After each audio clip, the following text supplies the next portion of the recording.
In sales engagements, the power of self-talk cannot be underestimated. Positive self-talk can be a potent force, bolstering confidence, motivation, and resilience.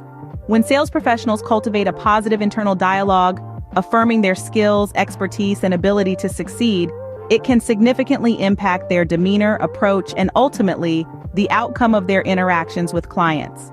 Positive self-talk breeds optimism and a can-do attitude, which are infectious and attractive to potential clients. It enables salespeople to exude confidence, overcome challenges, and maintain focus even in the face of rejection or setbacks.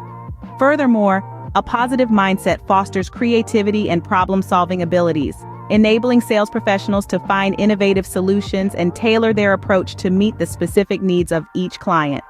Conversely, negative self-talk can be highly detrimental to sales success. It undermines confidence, saps motivation, and creates self-doubt, which can be palpable to clients. Negative self-talk can manifest as fear of rejection, imposter syndrome, or a defeatist attitude, all of which can sabotage sales interactions before they even begin. In essence, the impact of self-talk on sales engagements cannot be overstated. By cultivating a positive internal dialogue, sales professionals can enhance their performance, build stronger relationships with clients, and ultimately achieve greater success in their endeavors. Happy selling!